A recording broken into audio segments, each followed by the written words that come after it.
Good evening, one and all, and welcome to another edition of the Georgetown Tea House. As always, we've got a lively, informative subject for discussion.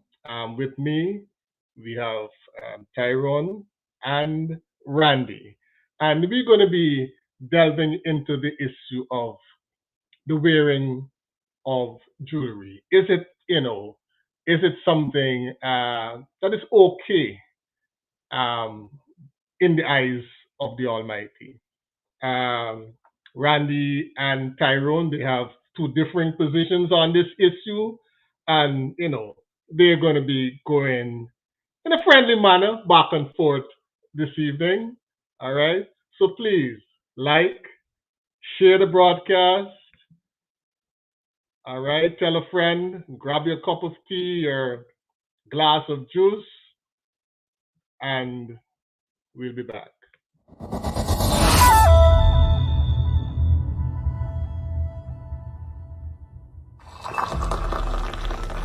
Examine any profound event in the Bible or in the history of Christianity, and one is sure to recognize the consistently pivotal role of conversational interactions.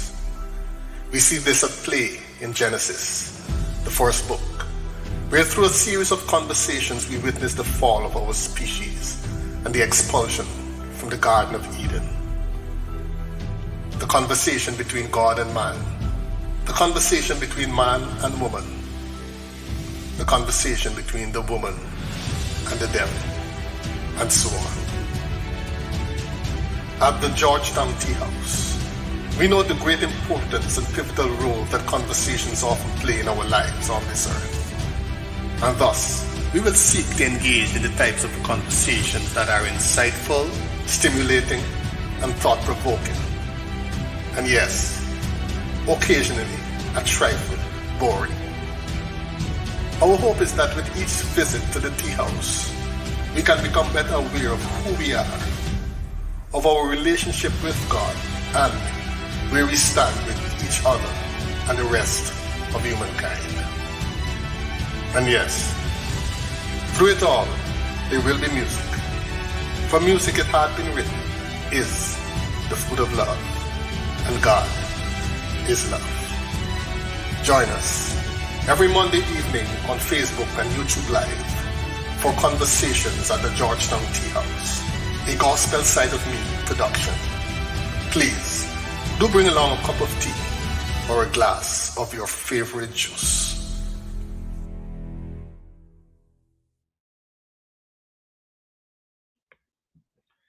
Good evening once again. You're all at the Georgetown Tea House. Now, just after the broadcast 2 weeks back, 2 Mondays ago, Randy and Tyrone, who you see on our screen here, got into a friendly little tussle, regarding the wearing of jewelry. One feels, they're on two sides of the coin with regard to the issue. So we want to delve in, and we're particularly looking at the Seventh-day Adventist perspective, but it should be noted that the SDA Church is not the only church, that kind of recommends that jewelry should not necessarily be something that we adorn ourselves with. All right. Let me just play a little bit about what is said.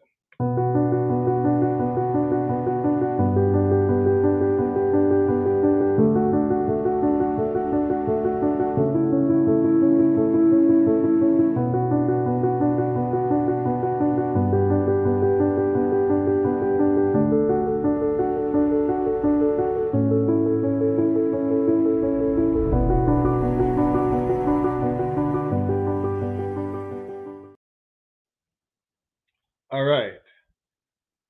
Let's have some opening remarks. The issue of jewelry and belief and Christianity, where do you stand, Randy. Explain where you stand. Good night, viewers. Good night again to our host and my good buddy, um, Tyron.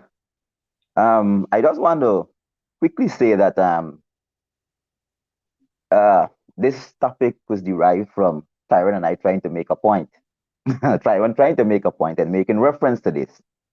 Um, we started out by having two different opinions as it relates to it being biblical.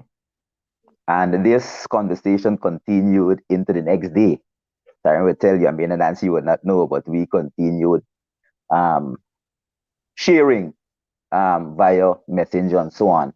However, we would have come to some consensus and realizing that we probably share um, common some common views, being that we're both Seventh Day Adventists and were taught and we um, based on the Seventh Day Adventist teaching. I can speak for myself. I can say I am a Seventh Day Adventist. I subscribe to the teaching and the beliefs of the Seventh Day Adventists. All right. Um, Tyron was saying to me, making the point, and we were trying to establish whether or not the wearing of jewelry um, was biblical. I supported the point of not wearing jewelry based on um, teachings, so to speak, from the Mm, Bible. right. Um, Tyrone was saying it's not biblical. Um, I tend to agree with him. We will stand in a position that is not biblical, so to speak. But then when I research the term biblical, what is biblical? What it means biblical, right? And biblical in my research would have basically told me is something being derived from the Bible, something that resembles or speak the Bible language or has affiliation with the Bible. So in that Mm, respect, even though it may not say thou shalt not wear jewelry as that of a commandment, right? mm. It has Bible backings and biblical support that I will share Okay. tonight. That you All will right. share And so tonight. Okay. that I will share Great. tonight. So my position, I will want to say based on the definition of the word according Mm, to our local dictionary, that yes, it's biblical. If I should look at the definition of the word biblical, but you wouldn't find it as a commandment to say thou shalt not yeah, wear right, jewelry or so right. on. All right. Okay. So I I got. support the Seventh-day Adventist stance of being um of not wearing it, being modest and temperate in it and whatever, not wearing it. Let's don't play around with words because we tend to get ourselves in the problem with words. I Mhm. support my belief. I support that notion. And so as we get down into the conversation, All I'll right. explain why and all of these things. Right. Yeah. All Mhm. right. Tyrone, give us quickly your initial view. Well, where do you stand? My view is pretty simple and straightforward. I'll begin by asking one question. If I were jury, what sin do I commit? That's one.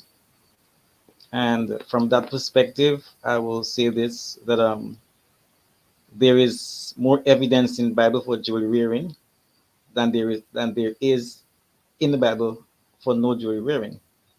And in fact, God commanded the Israelites to wear jewelry. Hmm. He told them Okay. to wear jewelry. Right. And I've not seen any scripture that where he told them not to wear it, even in letter and in principle. So that is basically um, my position. Okay. Great. Thank you, there, Tyrone and Randy. Cleon, as you know, I mean, this is not an. I don't think this is an issue in your church. Of course, you will correct me if I'm wrong. Um, but as you know, the SDA Church is not the only denomination that recommends that um, its congregation not adorn themselves with jewelry. You have like the Apostolic Pentecostal Church that does the same thing. What's your view in a nutshell on this issue, Clear? I like Tyrone.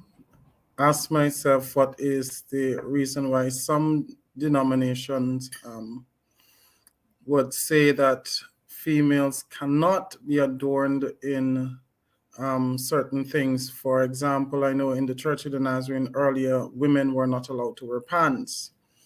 And over the years, that rule has dropped. And I know of friends who are Adventists that wear jewelry, and there are friends who are not Adventists that don't wear jewelry. But when I came to Jamaica, which was strange, is that the apostolic, the persons, they don't wear any jewelry to go nowhere but when they're going to church. But outside of church, they wear the jewelry. So I ask myself, is the church not with you 24/7? Right, right. All right.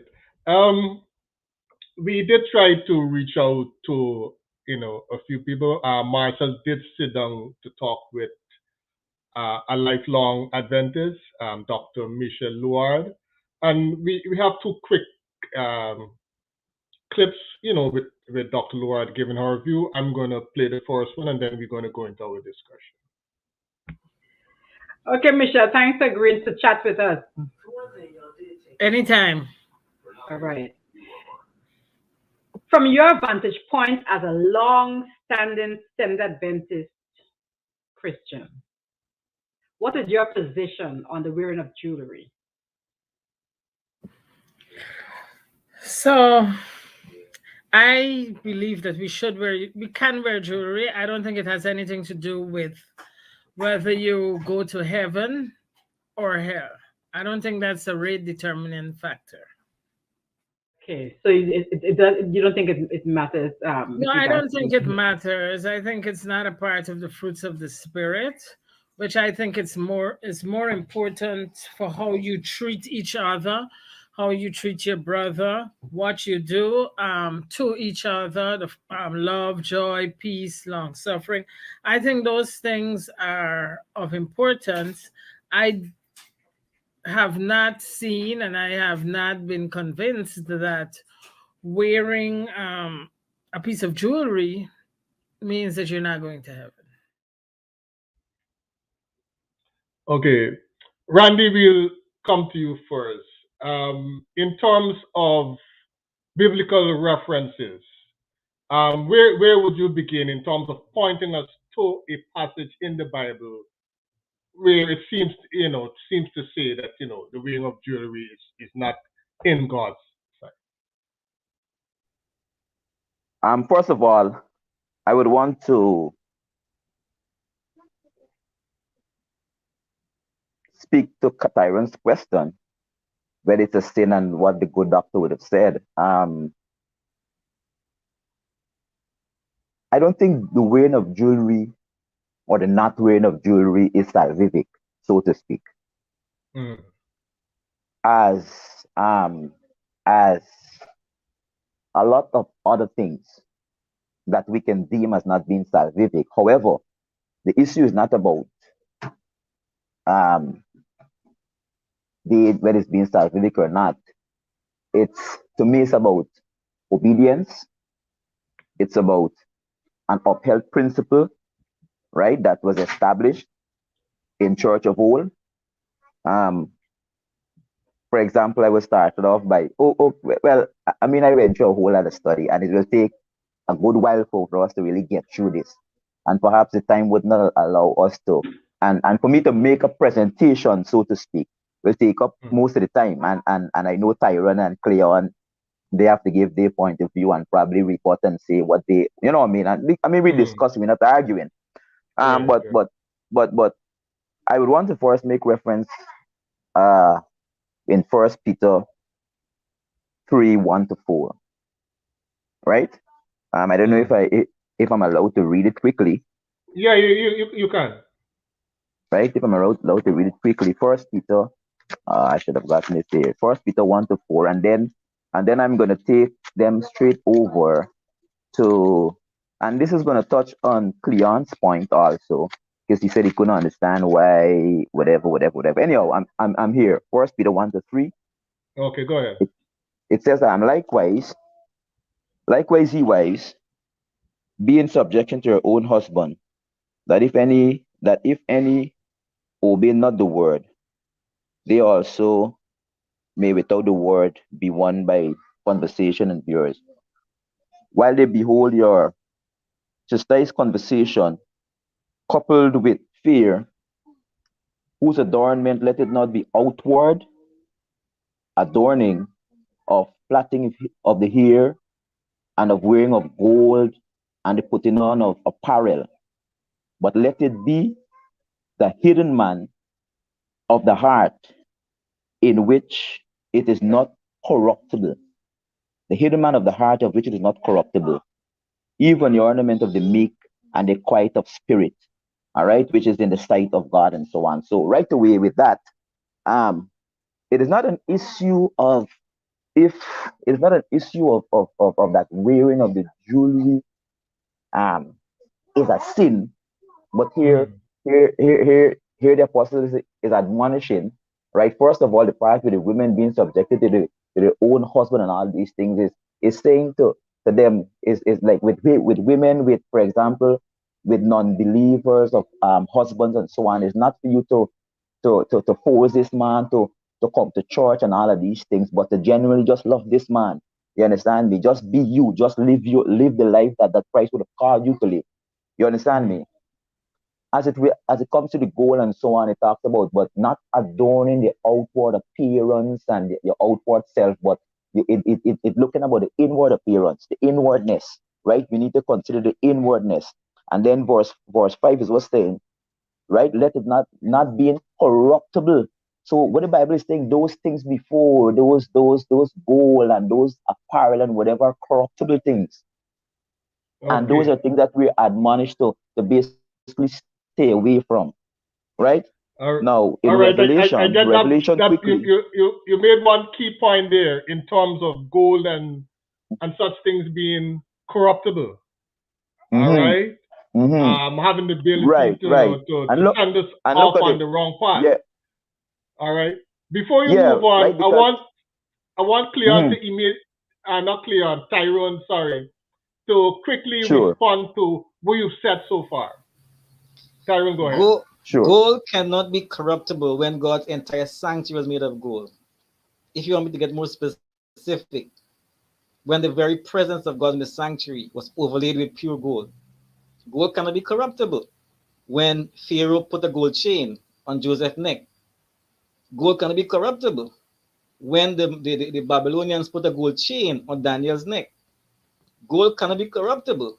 When the wise men brought gold to the Son of God as a gift.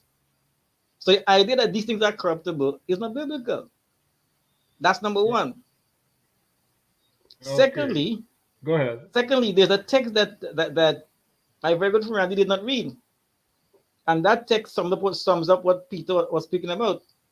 In verse 6, Peter referenced like the women of old, and he referenced Abraham's wife.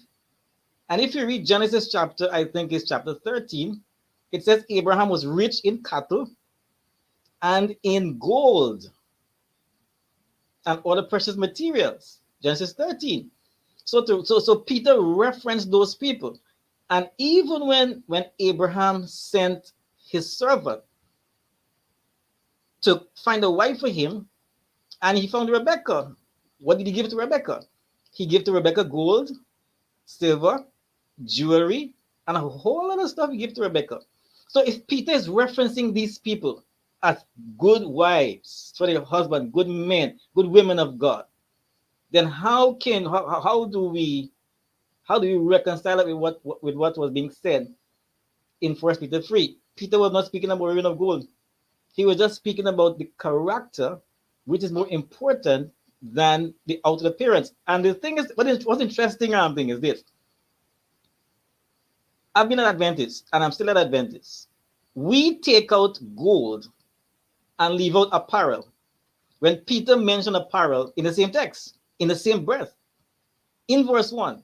So we cherry pick on gold and wearing of gold and leaving apparel out of the question. So if we take it into its totality, all Peter was saying is this: The most important place for you to dress up is your heart. It is not what is on the outside.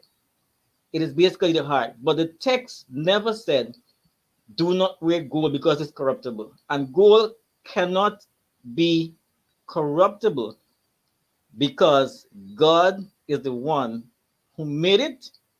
God is the one who used it. God's the one who endorsed it. And by the way, if you look at all of John and these writers, all of the description of Christ, gold is in it. Every description of Christ had gold in it, which is basically figurative, not literal. But I'll come to that some later on in the program. But these are my points to suggest that it is totally different to what is being presented before. All right, Cleon, let's address the issue of the word because English language is a funny thing, and we often get twisted with words. Um, do you feel that this word adornment? Do you feel that it has been addressed or handled correctly or interpreted correctly? What's your take, Tyron? I think our interpretation or our founders of these different denominations would have had their and I would say alleged divine encounters and revelation with God, because I wasn't there. And sometimes we hold fast to whatever was said to us. And if it is ever challenged, you are deemed not the sacred one.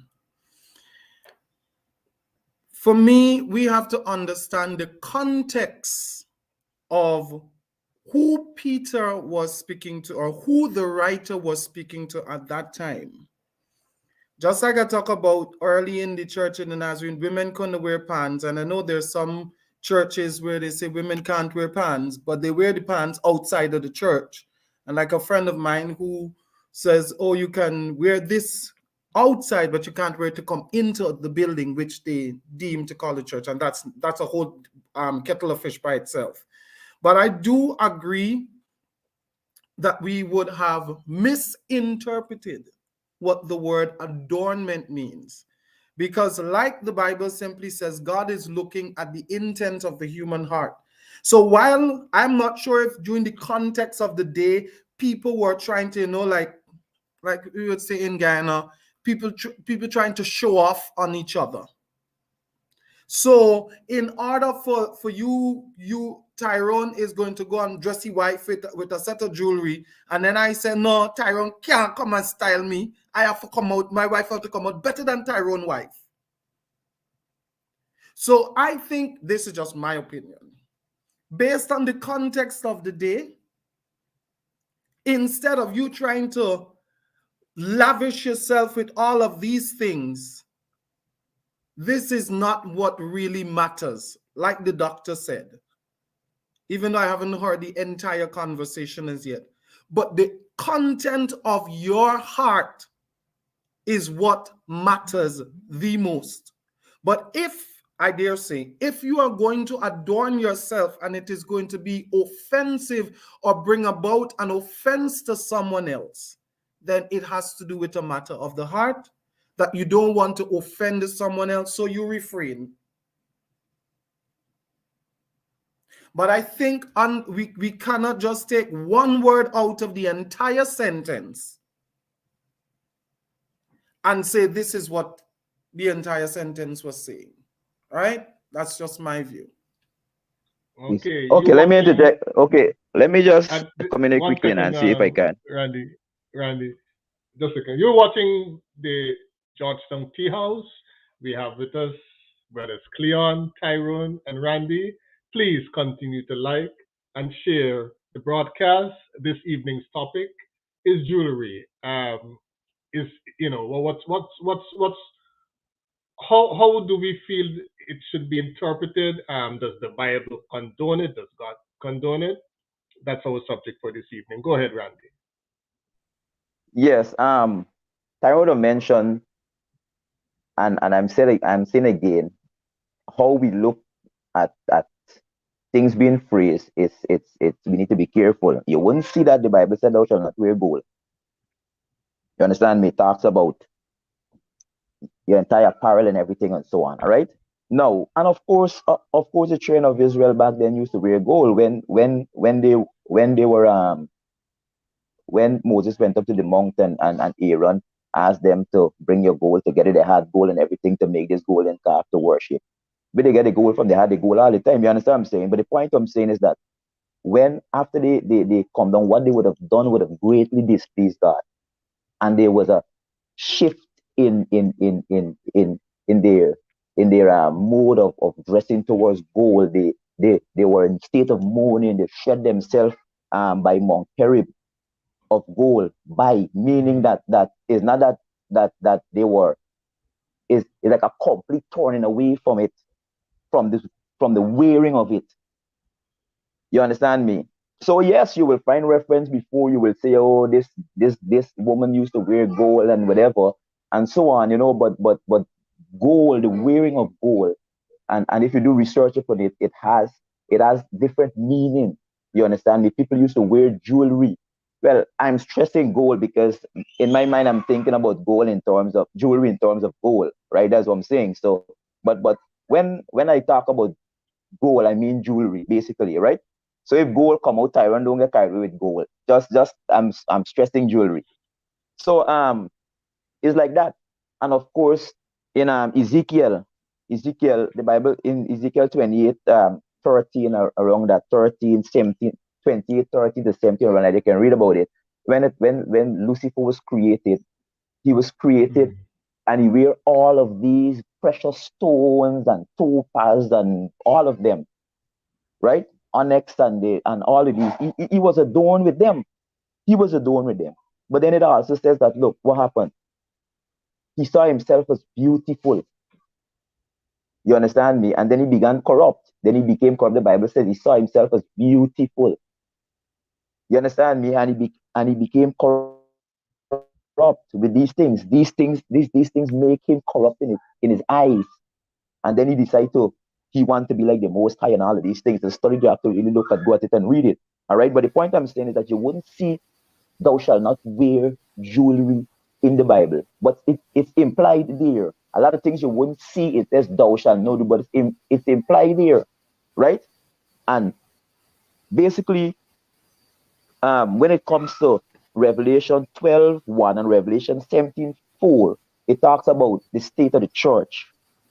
You understand me? Because it talks about two women, and we know woman in the Bible refers to the church.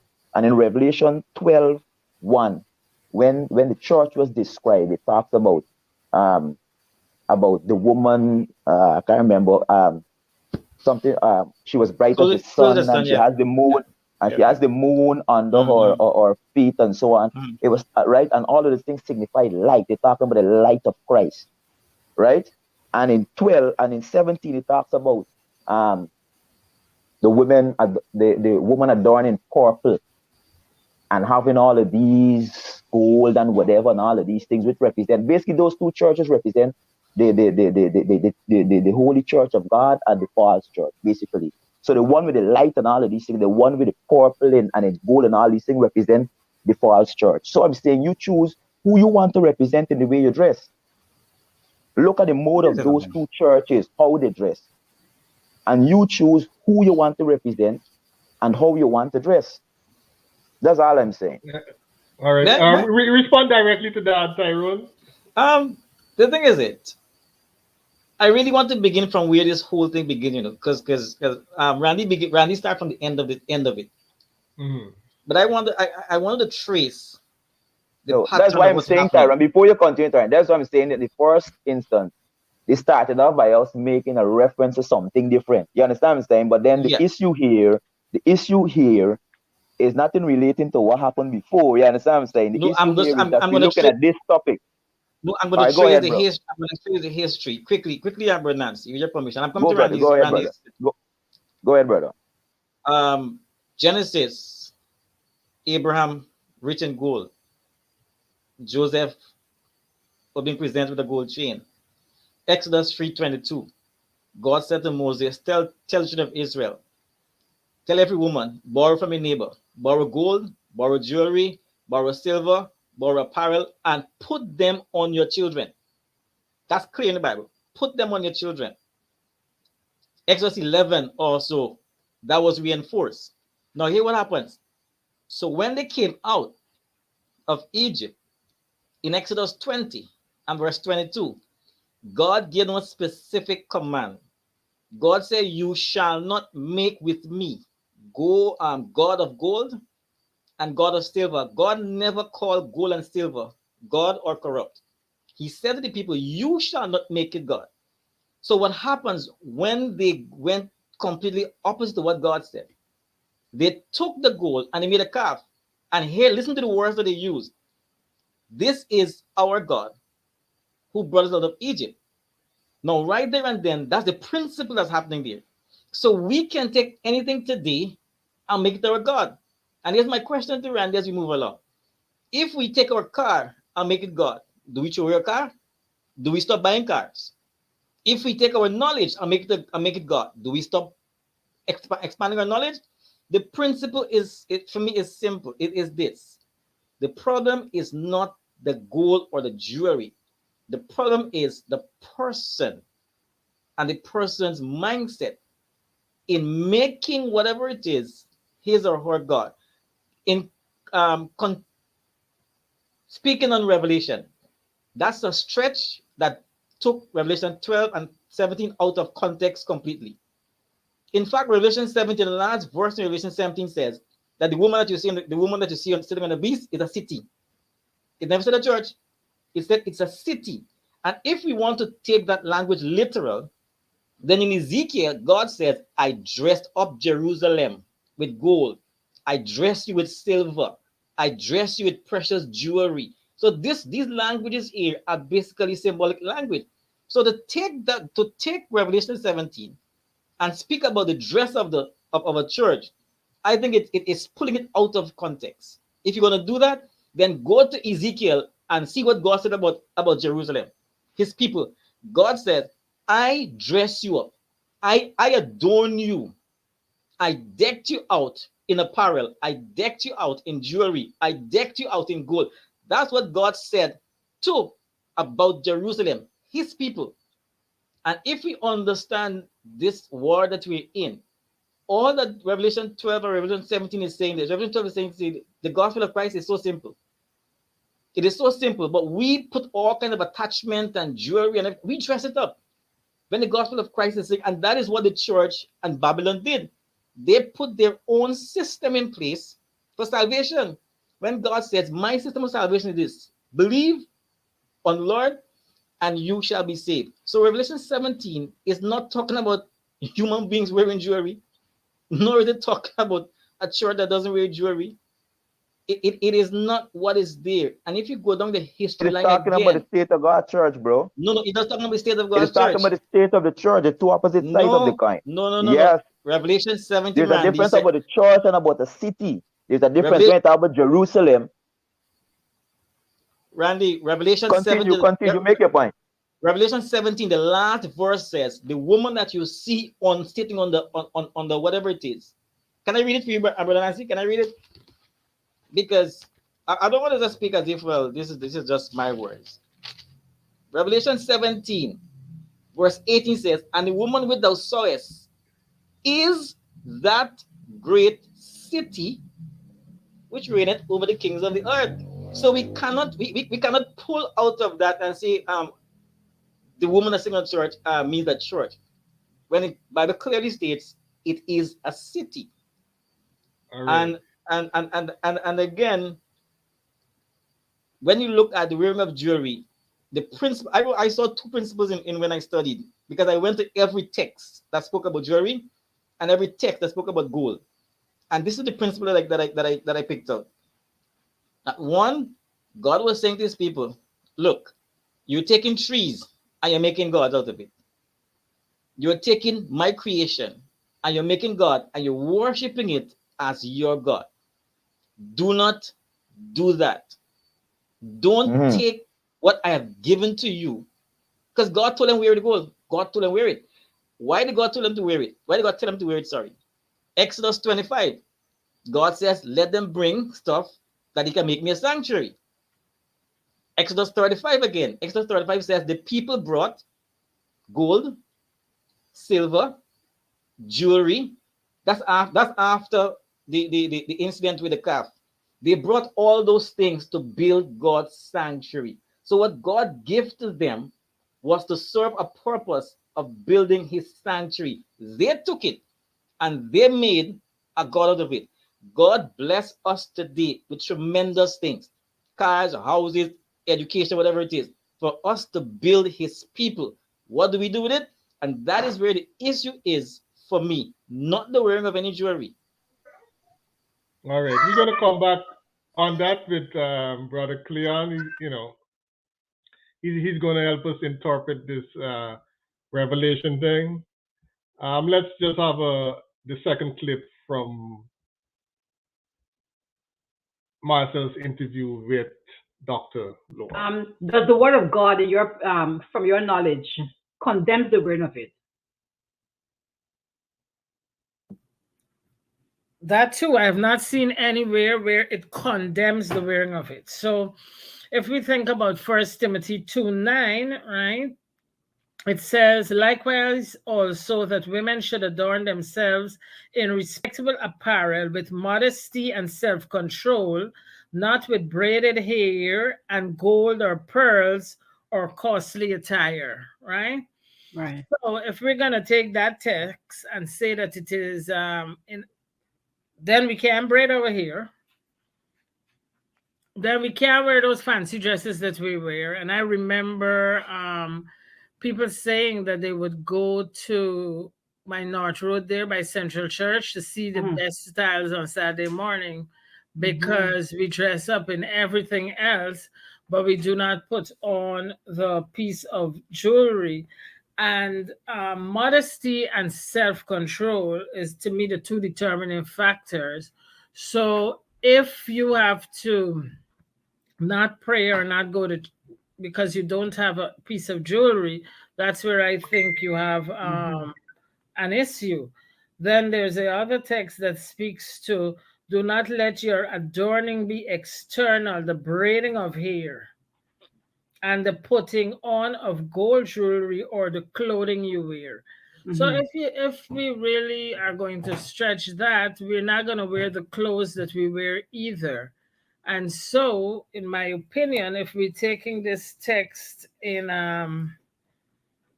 literally, then we need to not wear the clothing that we will wear.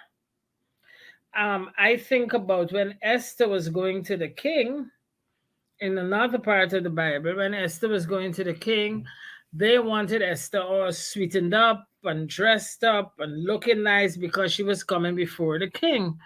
So we can't have it both ways. I think each situation is situational, and it doesn't speak to philosophical agreement that you can't wear jewelry. Your response there, Brother Randy. Yeah, I agree with her in some way, but and in the way what she would have said in terms of not then vegan can't wear this. There are certain things that are modest and there are certain things that are immodest. There are certain things that you can't wear. Or if you wear it, it will be deemed immodest. Of course we can wear the modest stuff, right? And there are certain things that are not modest. There's reference even from way back in creation when Adam and Eve found themselves naked and they sewed fig leaf. And that wasn't acceptable to God. God stripped them of, rent them of the fig leaf, what they would have sewed and make them a suit out of animal skin, right? When who was this guy that stood before God with was it Elijah Tyrone helped me out with raggedy clothes and they had to take it off in somewhere in where in Ezekiel somewhere Zachariah. Anyhow, But the point I'm saying, for her to say that if we should take it like that, then we wouldn't wear anything. I don't agree with that, because the truth of the matter is there are certain outfits that are deemed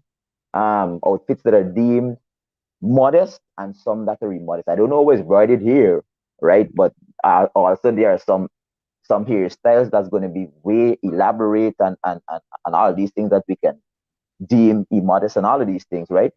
I think I agree with the principle, and I think Tyrone is saying it. I'm saying it, but there are a few points that we're varying from, in terms of we're looking at the heart, the inward man, all right, and to stay away from things that will distract you.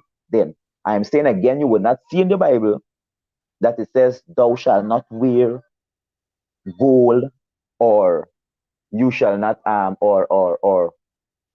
or gold is prohibited," or whatever.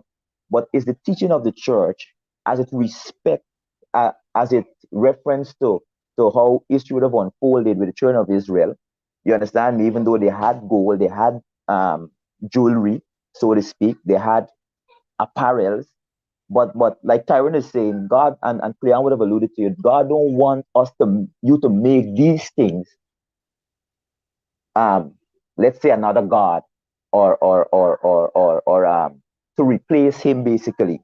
And history would have um the people of God would have varied down the road, and that would have changed by the month of Herib. There was a putting away of these things, right? So I mean, like I said, if the church embraces it, you understand me, for the sake of the saint, you understand me, and for the focus of the saint, then in that respect I'll back it, right? I will back it. That's in my opinion. I wouldn't dare to say, well, the Bible says you should not wear it.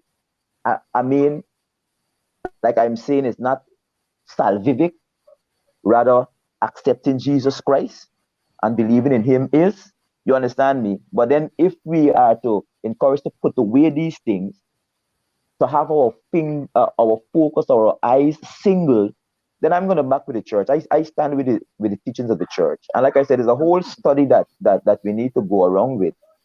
But that's my take on it. I agree right. with the good doctor. I agree with Tyrone to an extent in terms of looking at the inward man. I agree with Cleon, who also talk about what matters is the matter of the heart and not so much on the outside. But again, we can also agree that the outward adornment and apparel and all of these things can also lead as or be viewed as a distraction that sometimes cause us to shift our focus on God, basically. All right. Brother Cleon, this we speaking some more English language here. Modesty, right? This word modesty and being modest. What's your interpretation, and why do you think that the Bible, the scholars, the writers of the Bible would have aligned this word so much with womankind? Most of the times when whether it's Timothy or Paul, Peter, whoever, it's always about a woman. Well, what's your take on that issue? I guess because women are the creation that God has created, that when man saw woman the first time, he said, whoa, like, whoa. It's always something exciting to look at. And whether a woman is a junkie or not, and she has a good body, whether you're in your right mind or not, you will still see something good about the person if you are an honest human being. So I guess in that way, yes, woman would have been the best analogy to use when expressing the writing. But for me, I do believe modesty is contextualized in terms of culture, because what we may consider modest in the Caribbean was what was brought from other cultures to us. What we may go and see, for example, the traditional indigenous people from the interlands, what they wear as their traditional wear, in our eyes, we will say that is not even modest. But who determined that it was not modest for us? That was something that was taught to us. So what the colonizers would call modest, that you shouldn't wear, like we had there's a big talk in Jamaica that the clothing that Rihanna wore to the celebration in Barbados was not modest, or was not fitting or appropriate, which would still be considered not modest. My thing is, modesty has to do with culture and the context as to where you're at. And if you are going to be, because like I tell my friends, if you're going to buy an outfit and say, oh, well, I could wear this to go here, but I can't wear it to go there because it's not modest enough, then why was it modest for the other place and not modest for the other place? If you are a believer. So again, I do believe it is based on context and culture. Has a lot to do with how we portray modesty. Because long skirt is not necessarily modest, because they have some real long skirt that are very thin that you could see through way up there. And there are short skirts that are very modest that you can't see nothing. So you tell me which is modest, long or short, see-through or no see-through. Randy, I'll allow you to take that right away.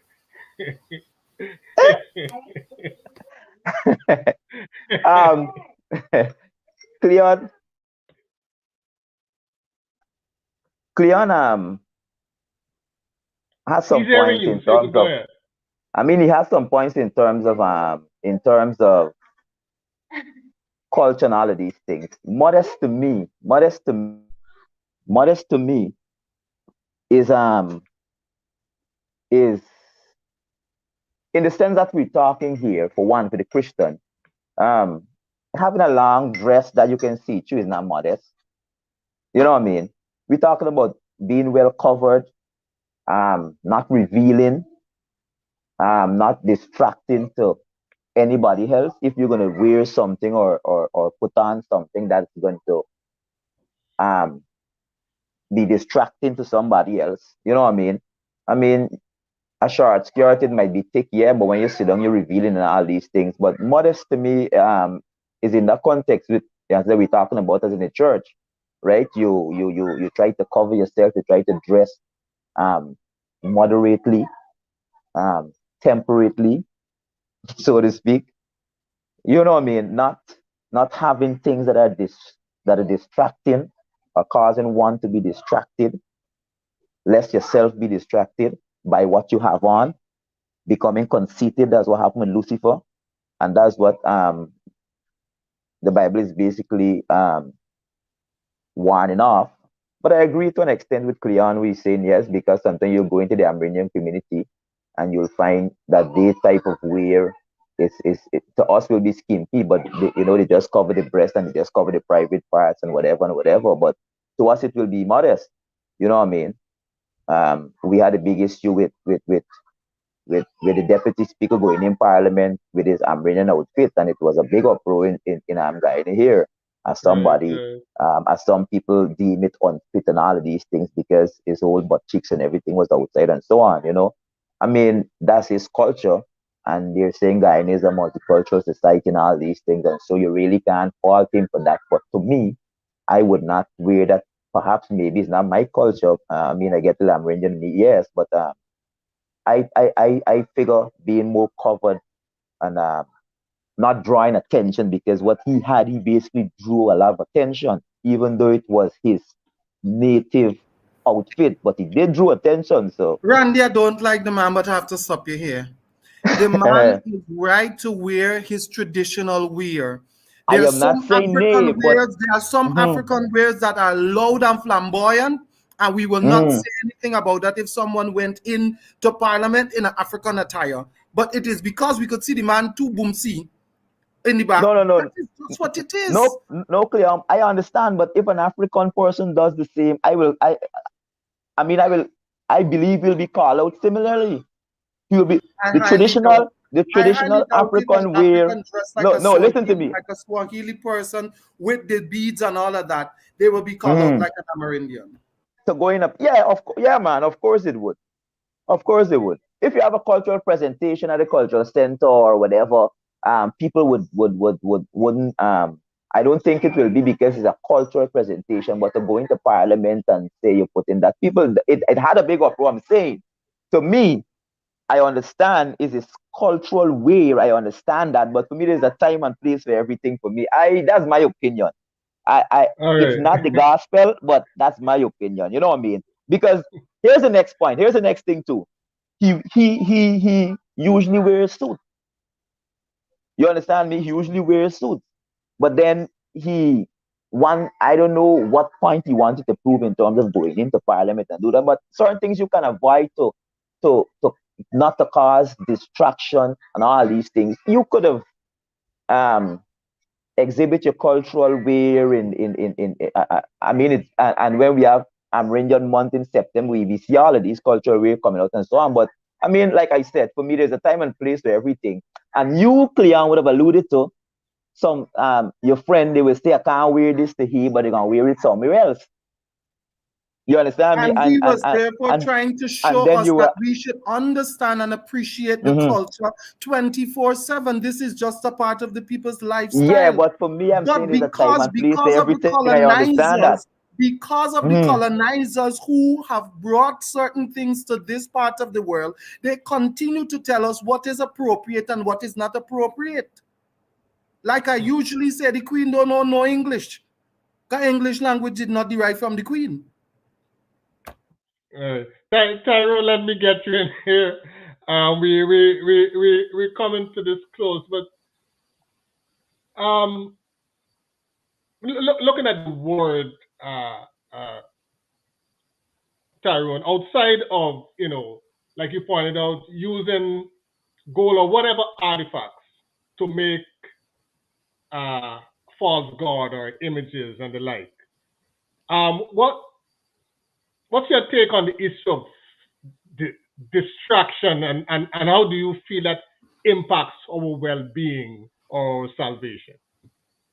Right? Randy used the word a lot in terms of these things being distraction. Anything and everything distracts. Anything and everything can distract anyone, whether modest or immodest. It comes back to somebody's mind and their focus. What drives the mind? Joseph was in a house with a hot woman who was very immodest, but guess what? His mind was so focused that he did not get distracted. So, distraction is a thing of the mind. Having said that, one causing distraction is another issue. As believers, my modesty rests in God.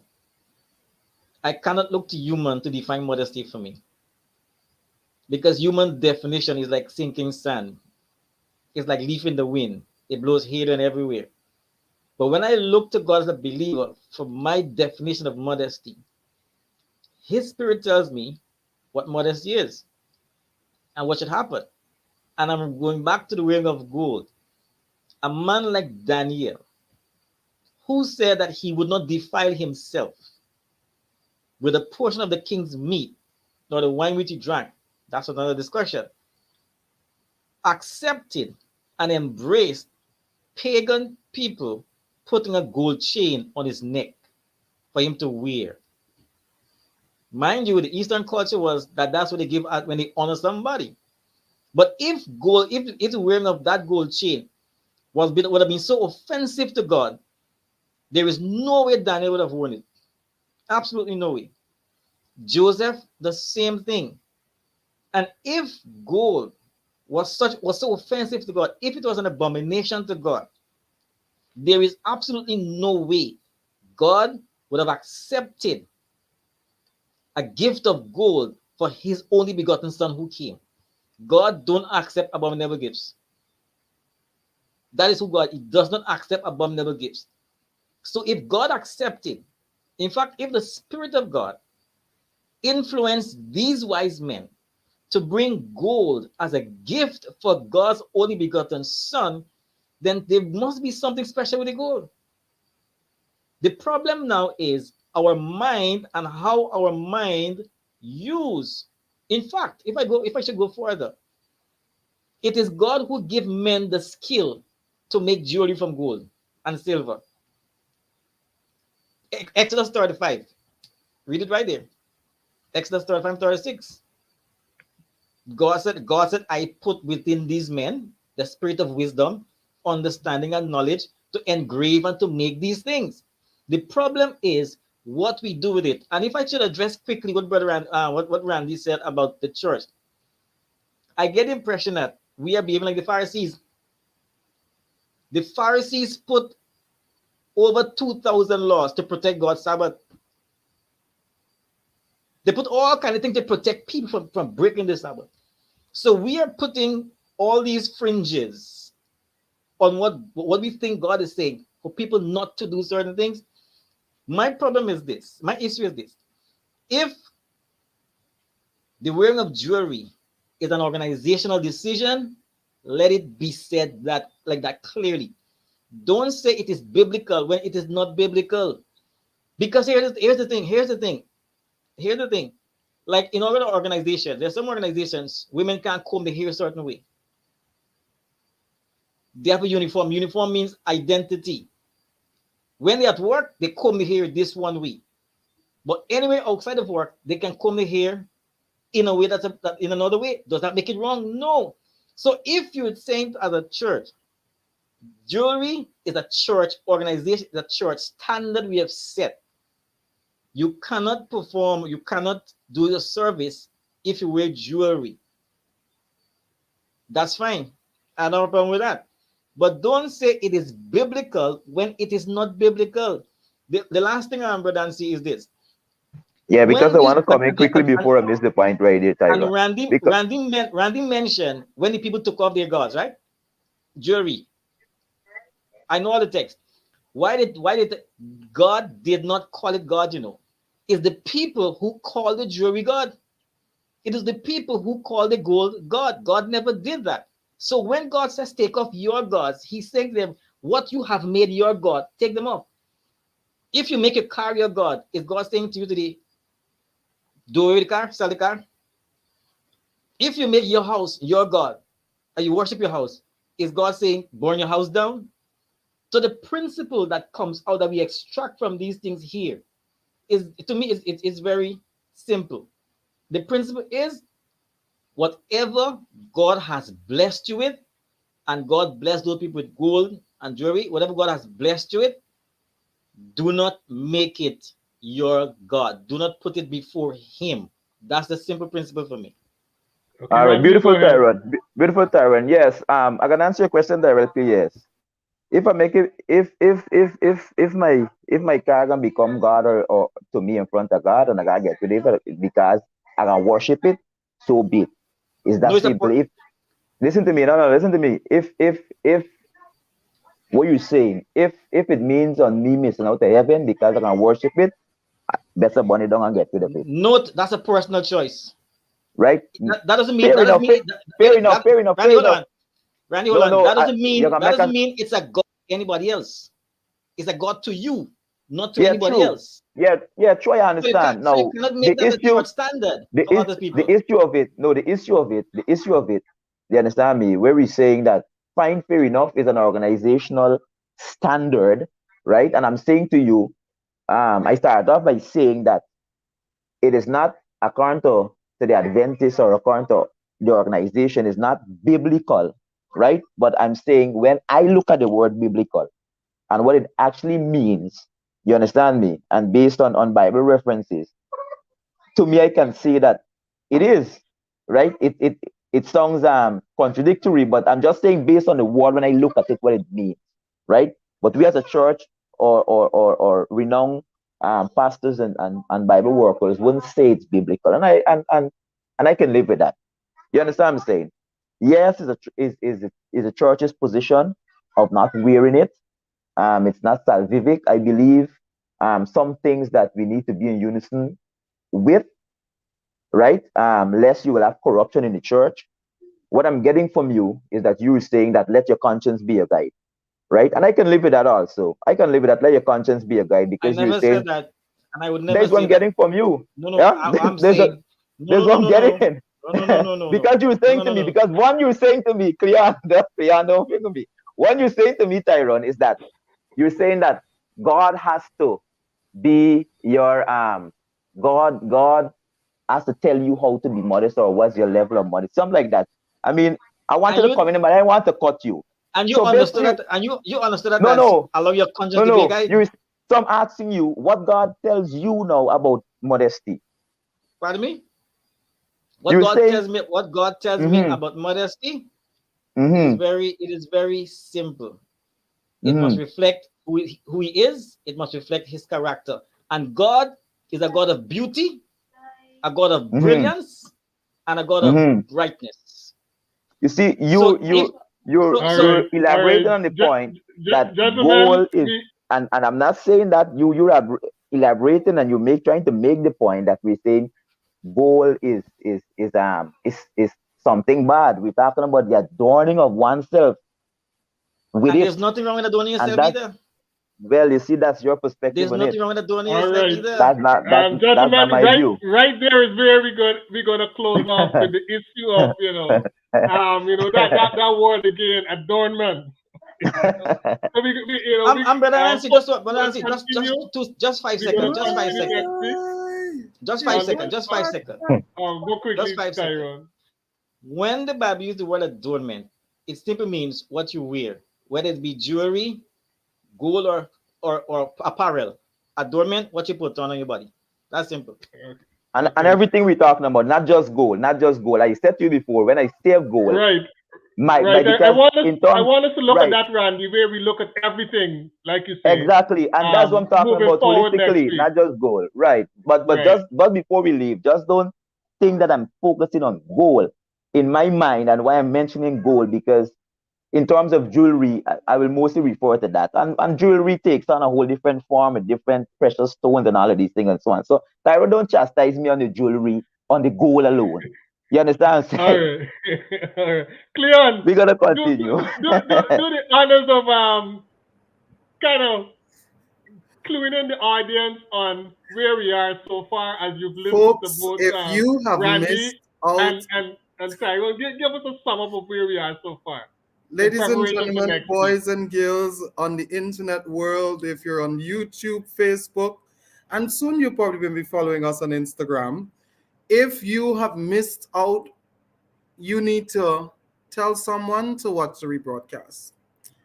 We are talking about the adorning, whether it is right to wear jewelry, and if it is biblical or if it is just a denominational rule that persons would have crafted for their catchment of persons within the earth. And so we want you to tune in next week. Remember to like, share, and subscribe to the Georgetown Tea House, your best Monday night program on a Monday. Oh yes, Okay. oh yes, Thank you, fully folks. endorsed, Thank you fully all. endorsed. Alicia Fur, Shell Simmons, and all, Malika, all the others who would have participated in the discussion. Thank you so much for your comments. We look forward to seeing you again next week. Please continue to spread the word. All right, that Georgetown Tea House is the place to be on a Monday evening. Thank you, folks. Thank you, gentlemen, and good night.